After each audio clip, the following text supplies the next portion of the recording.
Aujourd'hui, on vous emmène à la découverte des ateliers de la maison Taillarda, basée à Saint-Cyr-en-Val. L'entreprise est spécialisée dans la fabrication de répliques de meubles du XVIIIe siècle. Les palaces du monde entier s'arrachent ses créations. 3/4 du chiffre d'affaires est réalisé à l'export. Alors, bienvenue dans les ateliers de finition de la maison Taillarda. Ici, vous avez des cellules dans lesquelles on a des compagnons qui gèrent le vernis au tampon, la mise en teinte des meubles. En général, les compagnons qui travaillent ici pour la maison sont des personnes qui travaillent ici depuis longtemps et qui sont en général polyvalents sur deux métiers. Dans la maison Taillarda, vous ne trouverez pas d'automate.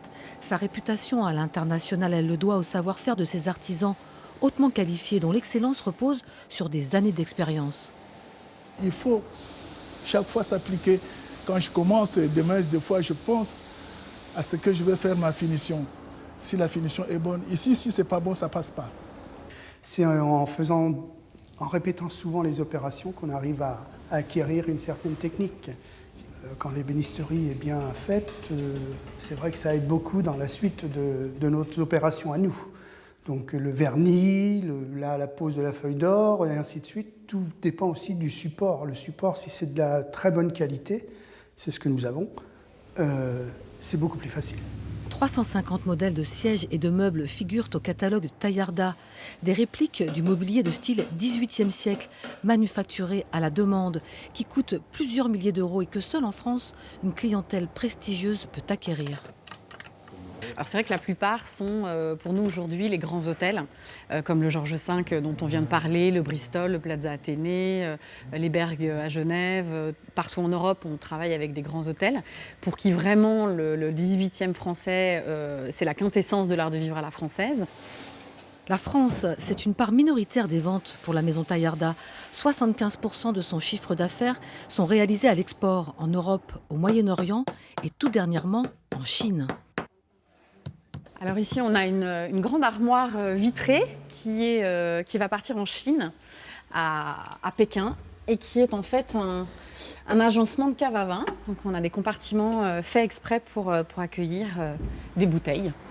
La maison Taillarda, ce sont 3 millions d'euros de chiffre d'affaires attendus pour l'année en cours et des innovations à venir, notamment avec des recherches engagées dans le développement de meubles connectés. Nous sommes à Saint-Cyr-sur-Loire, près de Tours, à l'atelier Le Maire. Ici, on ne fait pas de répliques de meubles anciens, on les restaure. Bonjour Julien Ebras. Pourquoi les gens s'adressent à vous ? Les gens s'adressent à nous car on a un savoir-faire, on restaure des objets qui sont anciens, on restaure aussi bien du XVIIe que des objets qui sont du XXe siècle.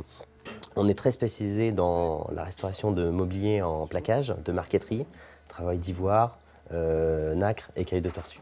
Restaurer des objets, c'est redonner vie à un meuble qui a été abîmé, qui a subi le passage du temps. Donc redonner vie à un objet, c'est magnifique, c'est un objet qui renaît véritablement. Alors voilà, donc ça c'est un cartel qui est en corne verte, donc un cartel qui est Louis XV. Donc tout ce qui est vert, c'est de la corne qui est teintée en vert. Au dos de la corne, il y a un papier vert qui est appliqué, la colle est teintée en vert et par transparence, la couleur ressort. Qu'est-ce que vous avez ressenti en travaillant sur cet objet ? Est-ce que ça vous replonge dans une époque ? Quand on travaille sur un objet comme celui-là, on se remet dans le costume de l'ébéniste qu'il a fabriqué, véritablement. C'est-à-dire qu'on doit réfléchir comme lui, il réfléchissait au moment de la fabrication. On doit avoir le même geste quand on restaure un objet. C'est émouvant de travailler sur des objets comme cela ? Ah bah c'est passionnant. En plus, on a eu la chance sur ce cartel de retrouver une estampille qui était cachée. Donc on sait exactement l'ébéniste qui l'a fabriqué, on connaît l'horloger qui a fait le mécanisme. C'est beaucoup d'émotions qui passent dans chaque objet. C'est une scie qui, elle, est 19e. Donc en France, il n'y en a plus que 4 des scies comme celle-ci. Et c'est la dernière qui peut encore découper de l'ivoire en 3/10 de millimètre d'épais ou de la corne pour restaurer des cartels en corne verte. C'est quoi le plus grand défi que vous ayez eu à relever en restauration, justement, avec ces machines qu'on ne fait plus aujourd'hui ? Le plus grand défi, c'était véritablement c'est en fait être capable de se projeter sur un objet qui est très abîmé et d'être capable d'imaginer le résultat final. C'est-à-dire de dire, cet objet est tellement abîmé qu'on n'imagine pas que ça puisse être restaurable. On a eu par exemple un bureau qui avait subi un gros dégât des eaux. Le plafond est tombé dessus. On a réussi à le redonner à la cliente comme s'il était neuf, pratiquement.